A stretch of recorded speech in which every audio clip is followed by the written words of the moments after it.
aqui, em nossa comunhão que nós nos encontramos e com isso a comunhão e a paz do Senhor, amém?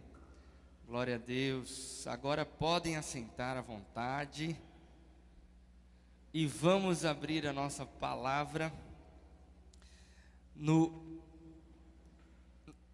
Evangelho de Mateus, capítulo 14. Mateus, capítulo 14.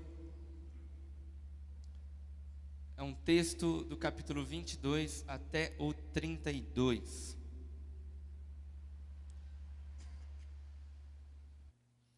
Amém? Bom dia a todos. Eu vou ler para vocês. Logo em seguida, Jesus insistiu com os discípulos para que entrassem no barco e fossem adiante dele para o outro lado, enquanto ele despedia a multidão. Tendo despedido a multidão, Jesus subiu sozinho a um monte para orar. E ao anoitecer, ele estava ali sozinho. Mas o barco já estava a considerável distância da terra, fustiado pelas ondas, porque o vento soprava contra ele. Alta madrugada, Jesus dirigiu-se a eles andando sobre o mar. Quando o viram andando sobre o mar, ficaram aterrorizados e disseram: "É um fantasma!" e gritaram de medo. Mas Jesus imediatamente lhes disse: "Coragem, sou eu, não tenham medo." "Senhor," disse Pedro, "se és tu, manda-me ir ao teu encontro, andando sobre as águas também." "Venha," respondeu ele. Então Pedro saiu do barco, andou sobre as águas e foi na direção de Jesus. Mas quando reparou no vento, ficou com medo e, começando a afundar, gritou: "Senhor, salva-me." Imediatamente Jesus estendeu a mão e o segurou e disse: "Homem de pequena fé, por que você duvidou?" Quando entraram no barco, o vento cessou. Amém? Vocês acreditam que isso realmente é um fato que aconteceu? Ou é apenas historinha para boi dormir? Nós cremos que o nosso Jesus é tão poderoso e ele comanda tanto a história da igreja, que foi o próprio Jesus que instituiu a igreja. Jesus, para a gente ter uma ideia e correção, ele não era evangélico, Jesus não era crente, Jesus não era cristão.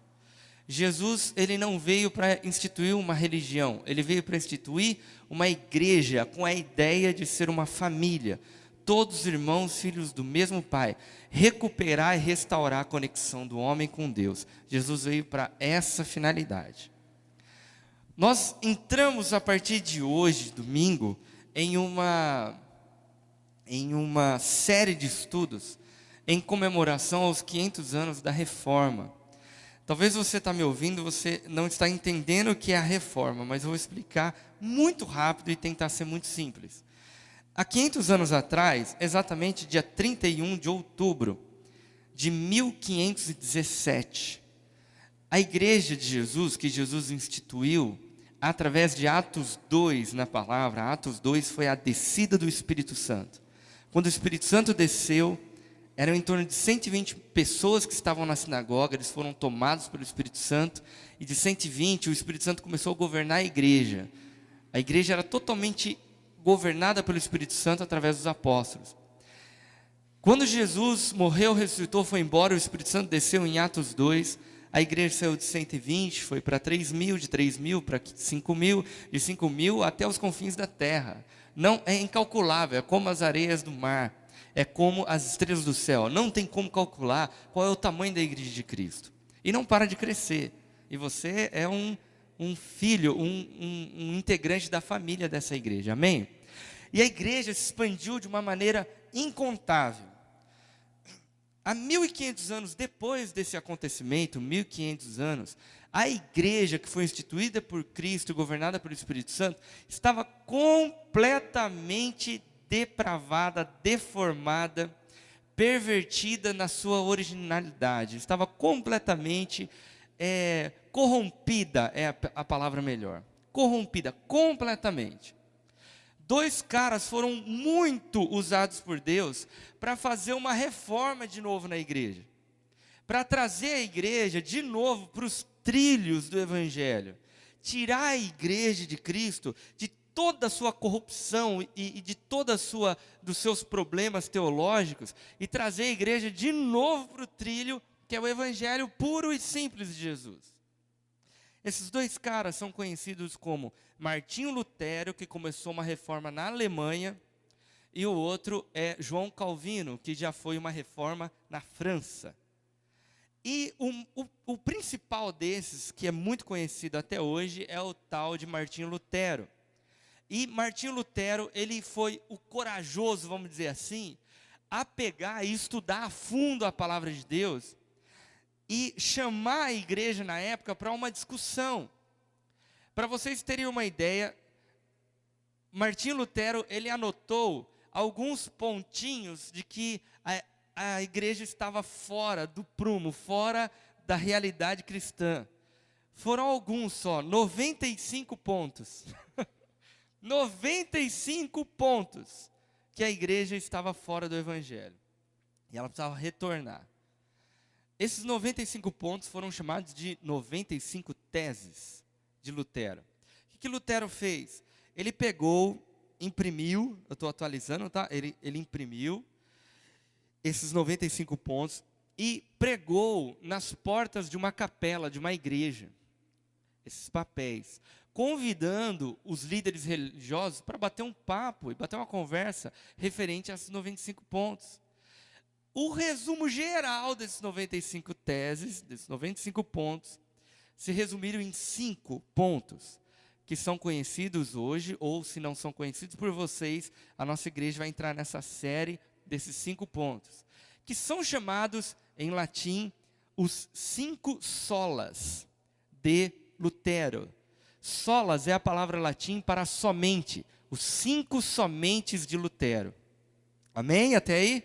5 somentes. Somente a fé, somente Cristo, somente as Escrituras, somente a graça e somente a Deus a glória. Amém? Somente a fé, somente Cristo, somente as Escrituras, somente a Bíblia, somente a graça de Deus e somente a Deus a glória. Amém, pessoal? Isso é a reforma, que aconteceu em 1517, foi de 31 de outubro, foi quando ele pregou essas teses na porta de uma igreja. E aí deu essa revolução toda. Em 1521, ele já estava sendo convocado pelo Papa para bater um papo. Na verdade, os caras queriam condenar ele a morrer queimado na fogueira pela igreja, por causa dessa revolução.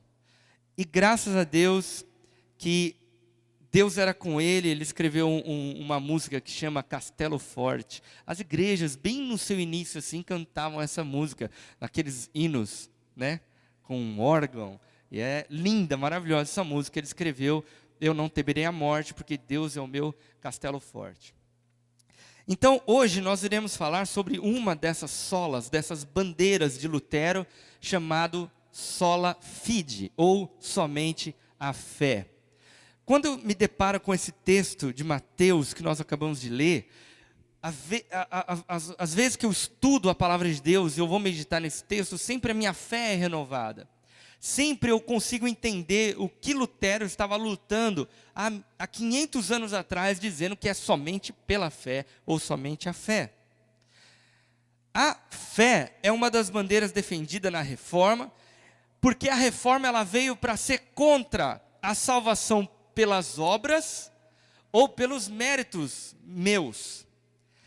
Lutero veio ensinar que a salvação não é pelo aquilo que você faz, não é pelas suas obras de justiça e nem pelos seus méritos, por você fazer tudo certinho que você então merece o céu.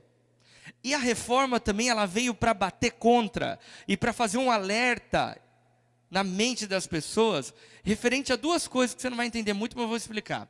Formalismo religioso e secularização da fé. Formalismo religioso e uma fé secularizada.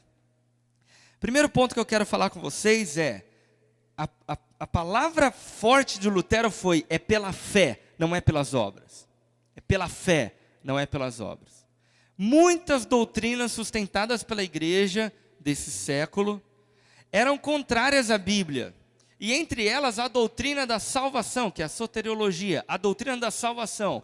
Eles pregavam coisas absurdas. Por exemplo, indulgências.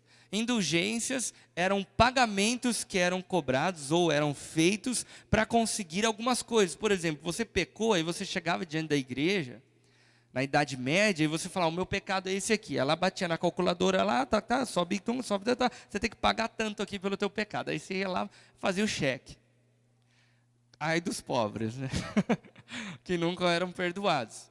E também tinha algumas doideiras deles assim, que vamos supor que a sua avó morreu, e você, nossa, minha avó era tão boazinha, a igreja, não, mas ela foi para o inferno.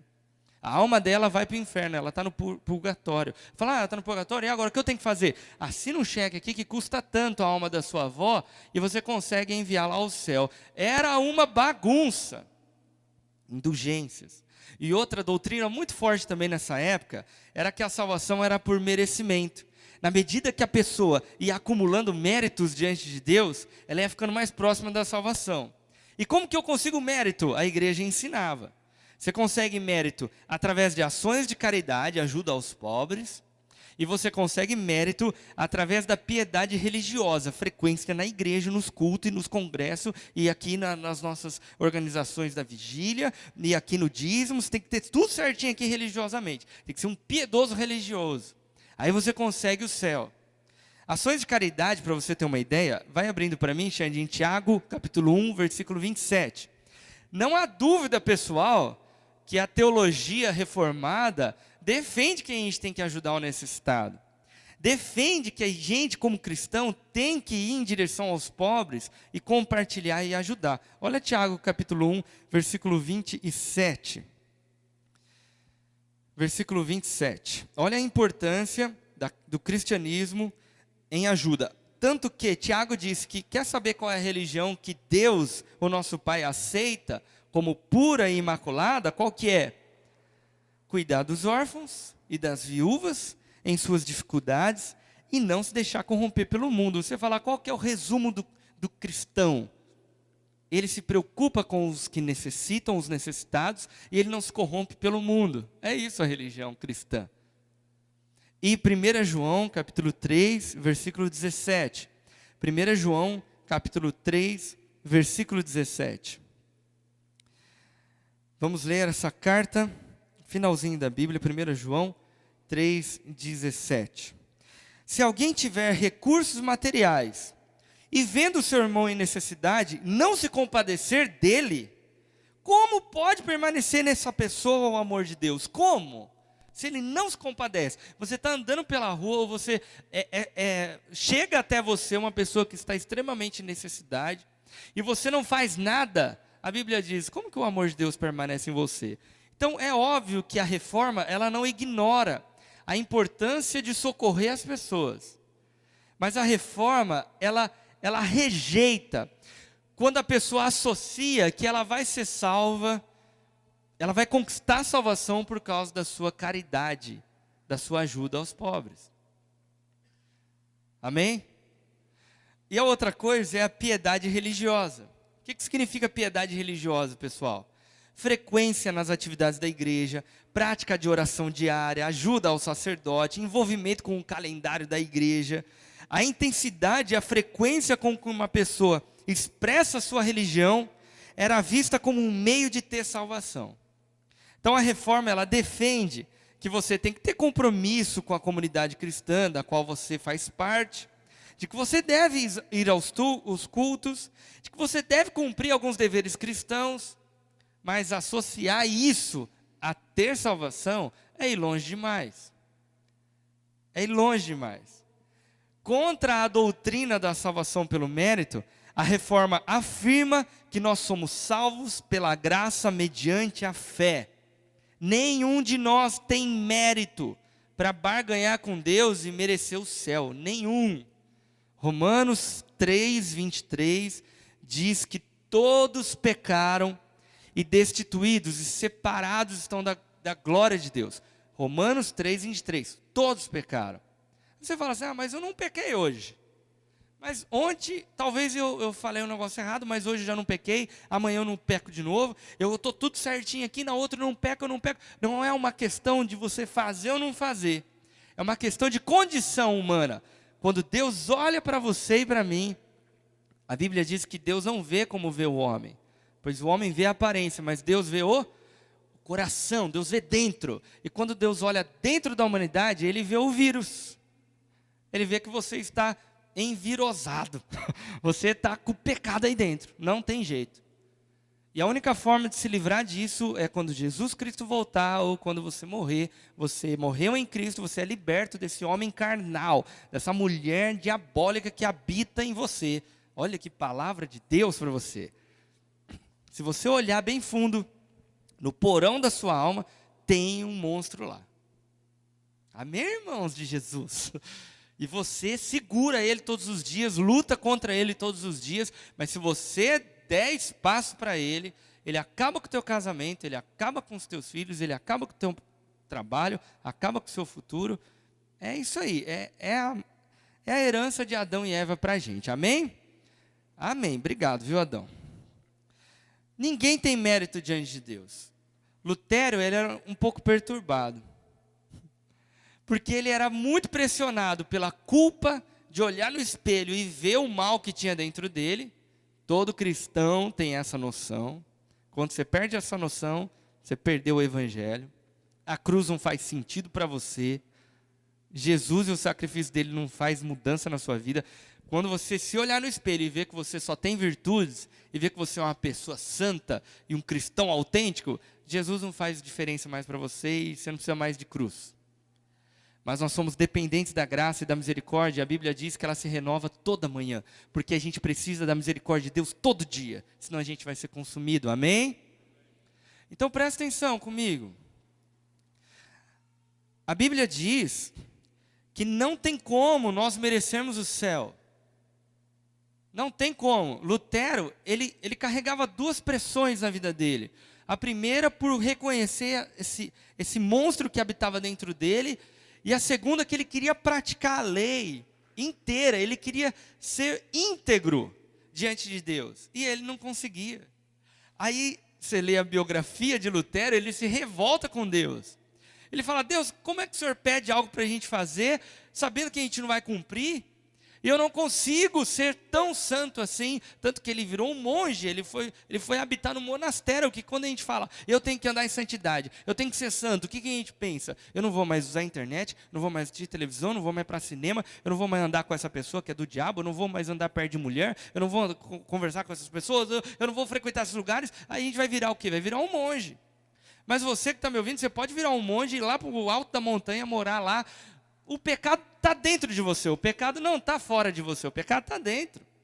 Jesus falou, vocês estão tão preocupados com o exterior, mas o que precisa limpar é o interior do copo, é o interior do prato, é ele que está com o problema, não é o fora. Se você chega na pia da sua casa e o copo está um pouquinho sujo, mas por fora, e só tem aquele copo, você não tem bucha, não tem nada, tem água, só tem aquele copo. Você olha por fora, vai, é só por fora, por dentro está limpo, então você usa e toma.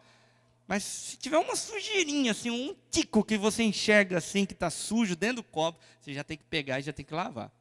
Porque o que realmente importa é dentro, não é fora. Se a gente não é salvo pelas indulgências, se tivesse que pagar seria muito mais fácil, parece. Se a gente não é salvo pela nossa prática da caridade, nem pela nossa piedade religiosa, nem por qualquer mérito que você pensa que tenha, como que nós vamos nos apropriar da salvação que é oferecida por Deus? Como? Como que a gente é salvo? Pela fé. Efésios capítulo 2, versículo 8. Pela fé. Somente pela fé. Efésios 2, 8. Acompanhe comigo, pois vocês são salvos pela graça por meio da fé. Isso não vem de vós, é dom de Deus. Romanos 1,17, Romanos capítulo 1, 17. Efésios, a carta aos Efésios, Paulo já ensinando, vocês não são salvos pelas obras, pela graça de Deus através da fé. Romanos capítulo 1, 17, Leia lá, acompanhe comigo, porque no Evangelho é revelada a justiça de Deus. Uma justiça que do princípio ao fim é pela fé. Como está escrito, o justo viverá pela fé. Paulo dizendo que desde o começo até hoje é pela fé. E por que veio a lei? A lei não tem como salvar ninguém. Pela lei ninguém é salvo. Porque ninguém consegue praticar a lei inteira sem errar. Por que veio a lei então, pastor? A lei veio para mostrar o quanto você é pecador e o quanto você é dependente de Deus. É como que o homem dizer, não, Deus, eu sou perfeito, eu não erro, tal. Deus, como que é então? Tem certeza? Tenho. Ah, então Deus, mostra aí, qual que é o padrão então? Eu consigo. Aí Deus falou, está aqui o padrão. A gente costuma dizer, é como colocar um pudim de doce de leite, ou um pudim de leite, como é que fala? Pudim? Um pudim. Claro, não um escuro. É um pudim, que eu adoro. Você coloca ele na geladeira e coloca uma plaquinha escrita, não coma. Você vai comer. Porque nós não conseguimos. A lei, ela veio para mostrar o quanto a gente é falho. Ela veio só para mostrar que você não consegue, se não for por Deus. Amém? É pela fé que nos aproximamos do sacrifício de Jesus que Ele fez na cruz em nosso lugar. Um texto pouco conhecido por nós é João 3, versículo 16. Vamos esperar ele pegar, porque a gente não sabe esse texto. João 3,16. Olha como é concedida a salvação. Porque Deus tanto amou o mundo, que Ele deu o seu Filho unigênito, para que todo aquele que nele crer, não morra, mas tenha vida eterna. Não pereça, mas tenha vida eterna. Cadê a sua participação aí na salvação? O que você faz? Foi você que amou o mundo? Não. Você que amou Deus? Não. Foi você que deu o seu filho? Não. Você que deu o dízimo? Não é nada a ver com isso. Foi Deus que deu o filho dele, que ele que amou por nosso lugar, e apenas a gente precisa crer em Deus, crer em Jesus Cristo. Quem entendeu esse ponto aí, diga amém, por favor. Segundo ponto, a fé. Agora a gente tem que entender algo muito sério. A fé, ela vai muito além do que formalismo religioso. O que é algo formal? É algo corretinho, é algo praticado assim, com perfeccionismo. É uma reunião solene, organizada. Isso é formalidade. Você chega diante de num tribunal, diante de um juiz, você tem que chegar com formalidade. Você não chega lá de boné, de bermuda, né? Quando você está em uma reunião de casamento, é uma reunião formal, então você vai mais arrumadinho. Não é assim? Formalidade. Esse erro de formalismo foi cometido lá na Idade Média, quando as pessoas, olha só, elas viam um homem frequente nos trabalhos da igreja, zeloso no cumprimento dos seus deveres religiosos, aí eles imaginavam assim, está aí um homem de fé, está aí um cara de fé. No entanto, por mais importante que seja o zelo religioso, a fé é muito mais do que isso, muito mais do que isso. Não devemos desprezar o valor da participação nos cultos e no cumprimento dos deveres religiosos, mas viver pela fé é muito mais do que práticas religiosas. Amém? Muito mais. Viver pela fé é viver em obediência à palavra do Senhor, é ter comunhão com Deus, é zelar pela sua santidade e a sua vida cristã, é ter objetivos nobres diante do Pai. Viver pela fé é muito mais do que você vestir a sua roupa mais bonita do guarda-roupa e vir aqui num domingo pela manhã, ou no domingo de noite, ou no sábado, ou na célula, e você participar de uma reunião solene, de uma reunião formal. Isso, essas práticas religiosas, essa liturgia, não é isso fé. Fé é muito mais do que você se esforçar para estar presente em todas as atividades da igreja. É muito mais do que você levantar a mão e gritar aleluia durante o culto. Fé é muito mais do que isso. O que é, em resumo, a fé? Quando você falar assim, eu tenho fé em Deus, não é um positivismo, não é um, ai, vai dar certo, ai, eu vou conseguir. Isso não é fé. Fé não é você acreditar muito que as coisas vão acontecer. Não, fé é relacionamento com Deus. Fé, desculpa ser simples, é você sair do barco quando Jesus falar. Isso é fé. Em resumo, viver pela fé é se submeter, entrar debaixo de um propósito de Deus. E qual é o propósito de Deus? Nos transformar à imagem e semelhança de Jesus, para que nós venhamos a fazer o que Cristo fez e viver como Cristo viveu. Isso é viver pela fé. Isso é viver pela fé. Mateus era um cobrador de imposto, Levi. Ele estava sentado no trabalho, trabalhando. Estava encarregado ali, o patrão aqui atrás, as pessoas que ele estava atendendo. Jesus passa ali com uma multidão. Mateus para, olha para Jesus. Aí Jesus olha nos olhos dele e diz: siga-me. A Bíblia diz que Mateus largou tudo na hora. Quando ele teve encontro com os olhos de Jesus, com a pessoa de Jesus, a vida dele teve uma reviravolta. Os valores, os ideais, os conceitos, os sonhos, os projetos, tudo mudou. Agora, viver pela fé é isso. Eu estou sentado trabalhando, eu sou Mateus, Jesus chega e diz siga-me. Eu falo: Jesus, deixa eu terminar o meu expediente e a gente conversa. Eu creio, tu és o Messias, tu és o meu Deus, dá um violão aqui, eu vou adorar a Deus aqui, aleluia. Ó Jesus, mas eu preciso trabalhar porque eu tenho família, eu tenho que sustentar meus filhos, dá licença. Jesus chega diante de uns caras que estavam numa indústria pesqueira, e um deles era Pedro, e Jesus olhou e falou algo confuso e misterioso: Pedro, segue-me, e eu vou fazer de você pescador de homem. Que é isso? Nos dias de hoje era meio desconfiado esse Jesus aí, né? Não, vai pescar homem.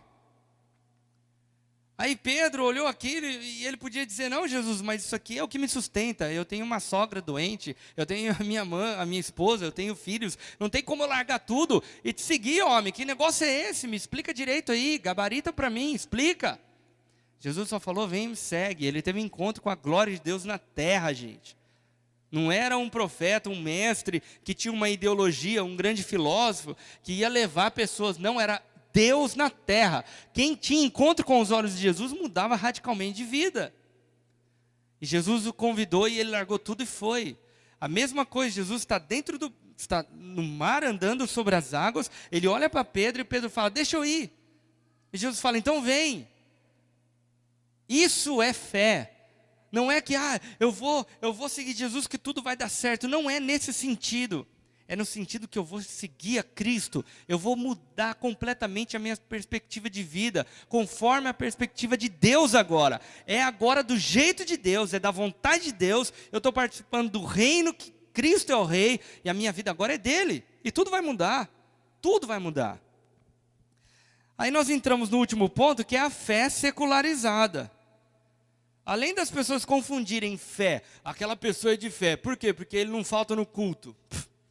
Aquela pessoa é de fé. Por quê? Porque, nossa, ela é piedosa, ela é religiosa, ela ajuda os pobres. Não. Como que eu sei que uma pessoa é de fé? É que ela é completamente prostrada a Cristo e ela mudou radicalmente de vida. E a cada dia que passa, ela vai se tornando a imagem semelhante de Jesus, a ponto das pessoas olharem para você e perceberem que Cristo é que vive através de você. Posso ouvir amém, pessoal?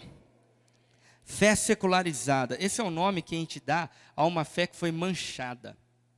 Tiago chama de fé morta. Fé que morreu. Fé que está morta. A fé morta se apresenta em duas formas distintas. Olha que interessante, talvez você não entenda, mas eu vou explicar. Como que uma fé morta se mostra? Ela se mostra através do que eu disse, formalismo religioso, e através de ateísmo cristão. Já ouviu essa? Um ateu cristão? Isso aí que Lutero bateu há 500 anos atrás. Hoje acho que não precisa, né? Formalismo religioso, neste caso, a prática religiosa é preservada, mas o conteúdo espiritual foi esvaziado. A pessoa pratica a religião, mas o conteúdo espiritual não existe. Não tem sentido aquilo. A pessoa continua frequentando os trabalhos da igreja, os cultos, células. Ela mantém, presta atenção, as suas amizades evangélicas. Todo aspecto evangélico. Mas o coração está vazio. O coração está longe do Pai. Onde Deus reclamou disso? Pelo menos 2 vezes na Bíblia a gente vai ler. Isaías, capítulo 1, 11 e 12. Deus estava louco com o povo, por causa da sua atitude vazia. Isaías capítulo 1, versículo 11 e 12. Para que vocês me oferecem tantos sacrifícios? Pergunta o Senhor. Para mim, chega de holocausto de carneiros, da gordura de novilhos gordos. Não tenho nenhum prazer no sangue de novilhos, de cordeiro e de bodes. Quando vocês vêm à minha presença, quem lhes pediu que pusessem os pés nos meus átrios? Quem chamou vocês para entrar aqui? Porque vocês estão vindo de uma forma tão displicente, tão irreverente, tão relaxada.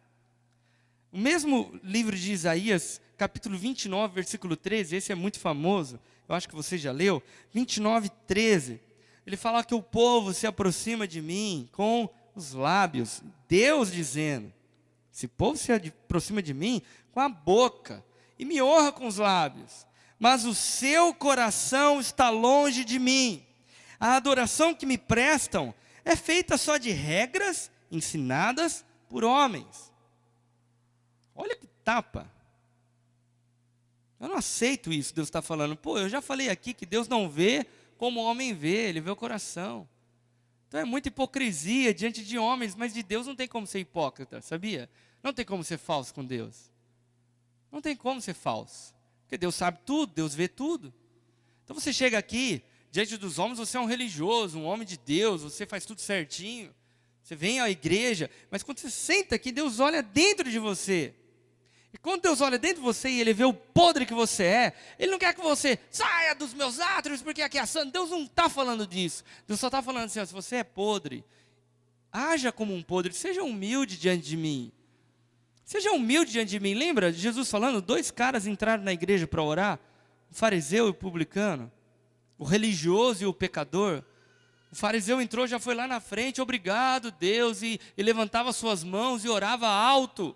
E dizia, Deus, obrigado por quem eu sou, porque eu dou meu dízimo de tudo que eu ganho, porque eu jejuo tantas vezes por semana, obrigado porque eu não sou como este pecador. Olha que arrogância diante de Deus, diante do pecador.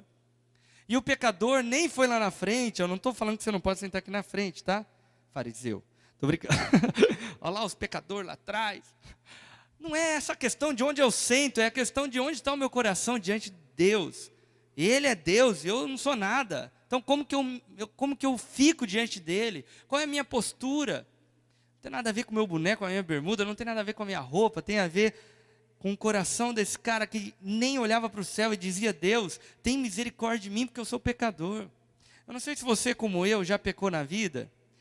E quando às vezes acontece um pecado, eu dobro o joelho diante de Deus, eu choro, eu falo, Deus, tem misericórdia que eu sou pecador. Aí o Espírito Santo veio um dia e sussurrou assim, por que você não orou isso aí ontem? Por que você não ora isso amanhã? Essa tem que ser a nossa... Não, porque ontem eu não pequei, Deus. Mas você é pecador. Você é podre. Desde o momento que você fala assim, não, agora eu estou santo, aí que você cai. Porque você confia na sua própria carne. O que é formalismo religioso? Eu pratico tudo certinho da religião. Eu pratico corretamente, eu não falto em culto. Só que está vazio. Segundo texto é de Apocalipse, capítulo 2, do 1 ao 5. Apocalipse, capítulo 2. Tinha uma igreja que Paulo fundou em Éfeso. E aí o Espírito Santo, através de João, escreveu uma carta lá na ilha de Patmos e enviou essa carta para essa igreja. 30 anos de igreja ela tinha, que Paulo tinha fundado. Apocalipse 2, versículo 1 ao 5. Pode ser do 2, Xande, por favor? Diz assim, ó, o 2. Eu conheço as tuas obras e o seu trabalho árduo e a sua perseverança. Eu sei que você não pode tolerar homens maus, que pôs à prova os que dizem ser apóstolos, mas não são, e descobriu que eles eram impostores, apostores. Você tem perseverado e suportado os sofrimentos por causa do meu nome, e não tem desfalecido. Olha que linda a igreja. Contra você, porém, eu tenho uma coisa. Você abandonou o seu primeiro amor. Lembre-se de onde caiu. Arrependa-se e pratique as obras que praticava no princípio. Se não se arrepender, eu virei a você e tirarei o seu candelabro do lugar dele. Pode deixar nesse texto, Xande. Jesus dizendo, eu quero que você lembre de onde você caiu, se arrependa e volta a praticar aquelas obras. Olha que interessante. Primeiro elogia dizendo que eles estavam praticando as obras. Eles estavam fazendo coisas corretamente. Eles estavam continuando o que os primeiros cristãos daquela igreja faziam. Porque quando Paulo instituiu a igreja teve a visita de vários evangelistas lá, uma igreja muito abençoada.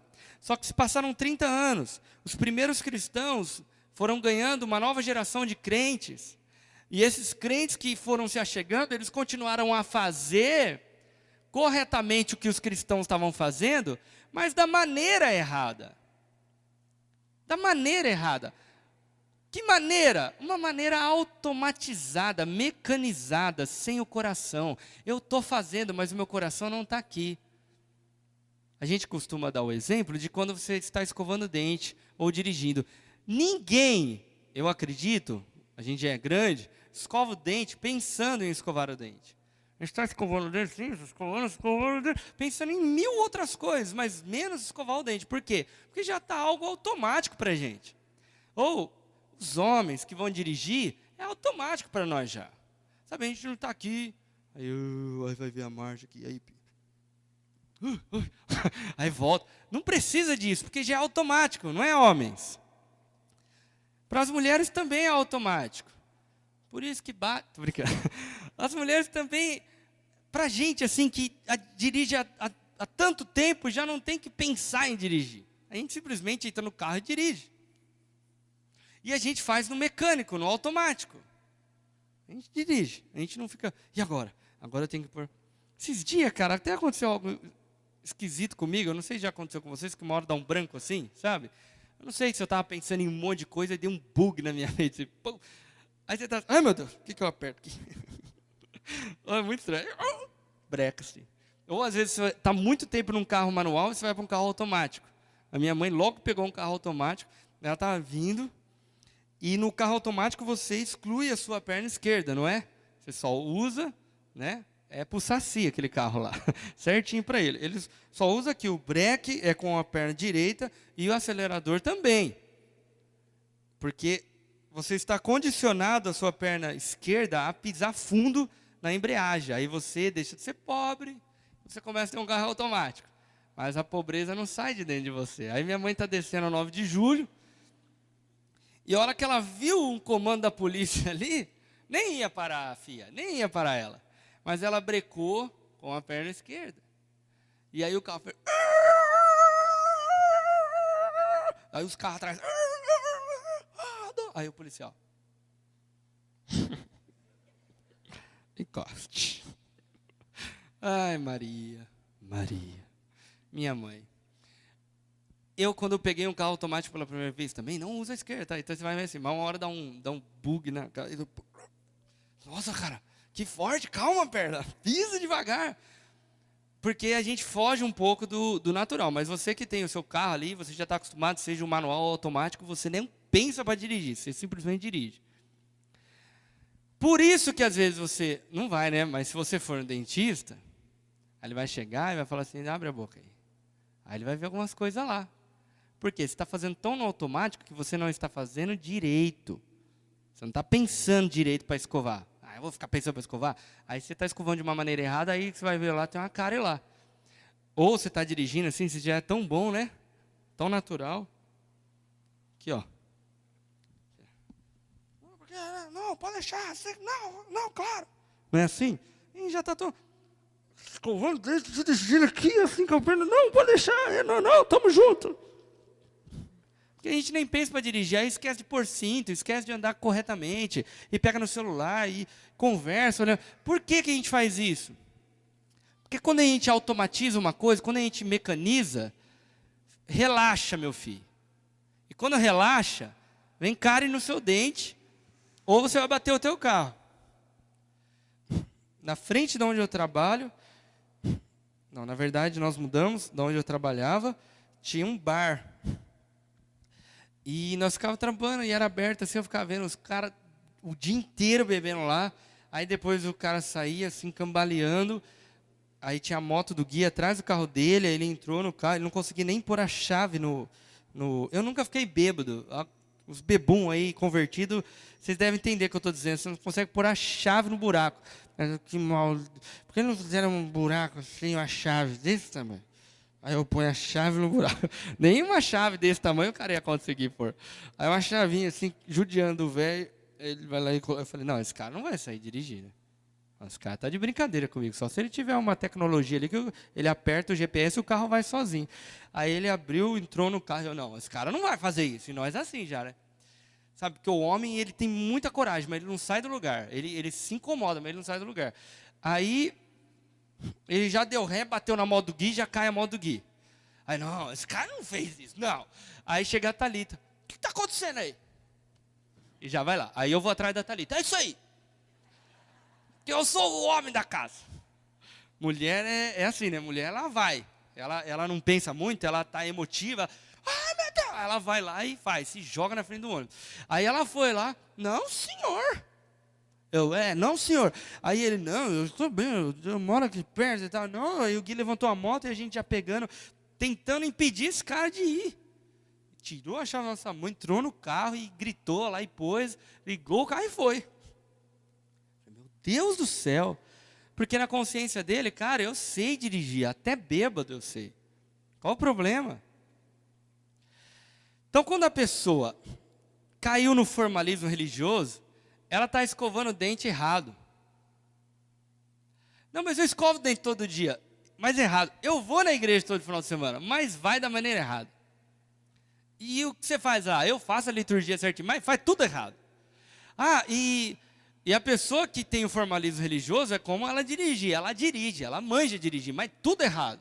Com celular, sem cinto, batendo papo, olhando para trás, sem prestar atenção, sem respeitar o páreo, o trânsito, o sinal. Faz, mas tudo errado. Então, o que adianta fazer?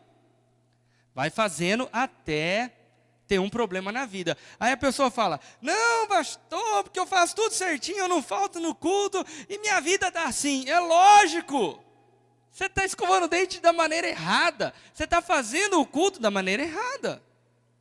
Isso é formalismo religioso. E qual que é a maneira certa? A maneira errada é eu fazer sem o coração ali. Sabe quando você vai tomar ceia com chiclete na boca? Isso é displicência. Quando você vem no culto, mas seu pensamento está em outro lugar, quando você não tem um coração quebrantado, você veio porque, tá bom, vamos, vai, nossa, vamos. Como se estivesse prestando um favor para Deus. Ai, Deus, eu vou lá te cultuar, senão Deus vai ficar triste lá comigo. Não veio no culto hoje. Ou o pastor vai ligar para mim.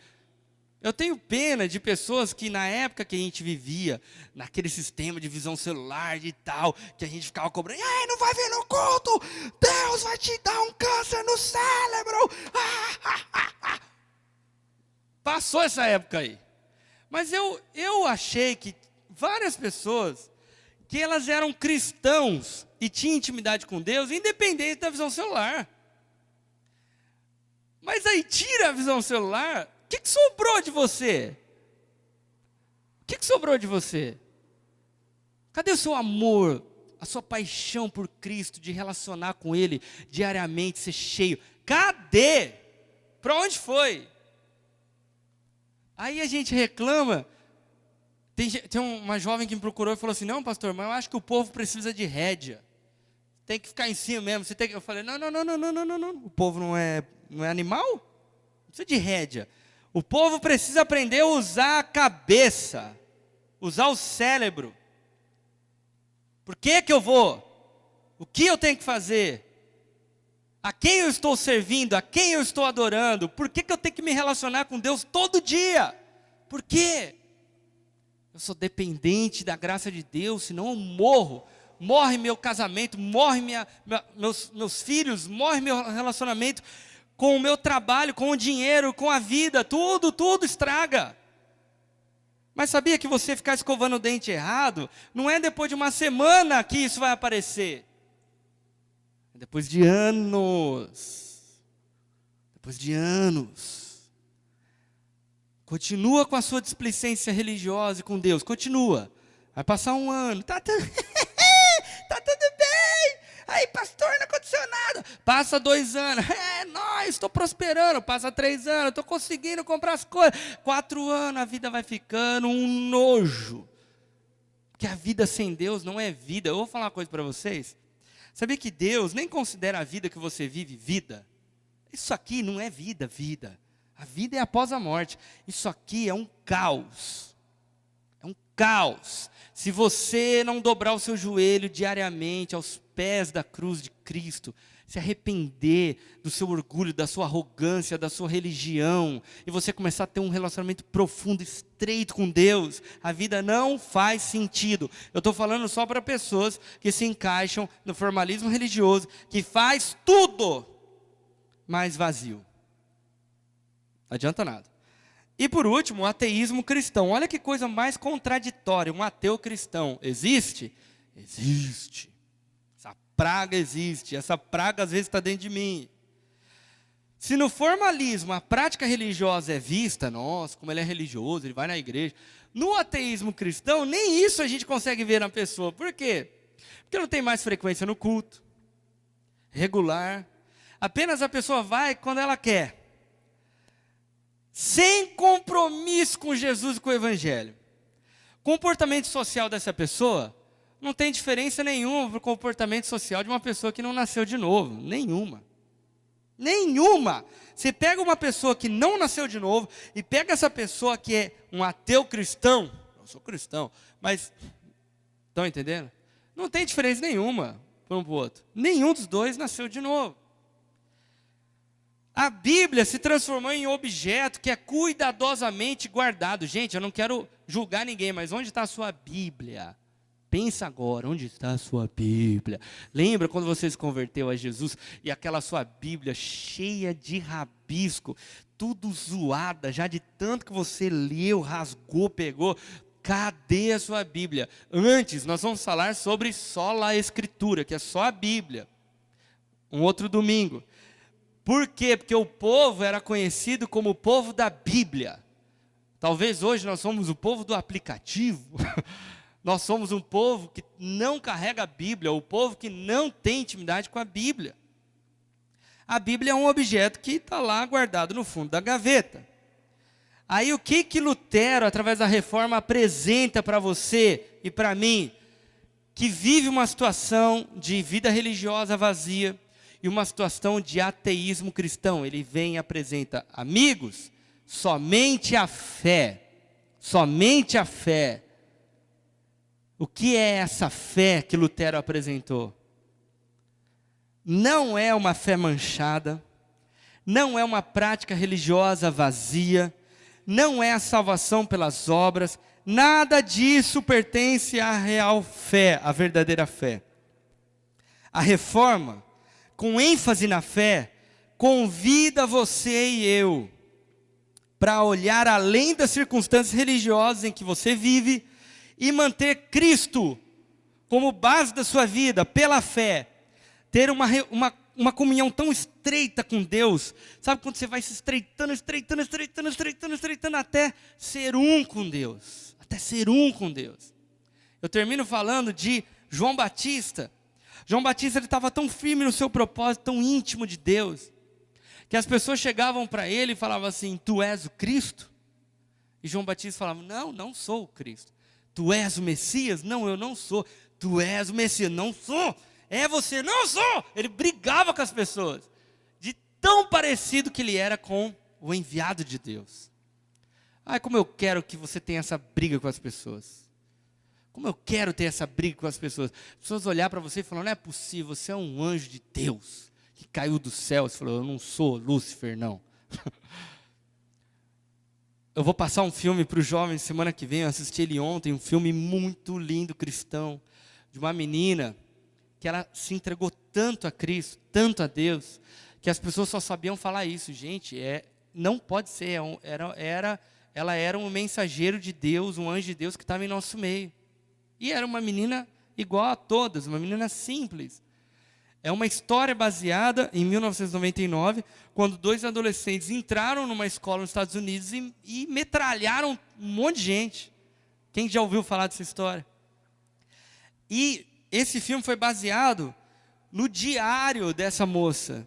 Ela escrevia algo diariamente e pegaram esse diário, a mãe dela deu, e fizeram um filme. Contactaram os amigos, os parentes, as pessoas mais próximas. E uma adolescente numa escola fez uma revolução lá dentro. E o que no final do filme o povo acaba falando? Não, era um mensageiro, não era ela. Era um anjo, não é possível. É alguém diferente. Gente, você vê o filme, você chora, é uma menina normal. Eu falei, cara, que vontade de voltar na época da escola e fazer a diferença igual essa menina. Só que a gente está muito ocupado com as nossas coisas, né? Vamos ficar de pé para a gente encerrar?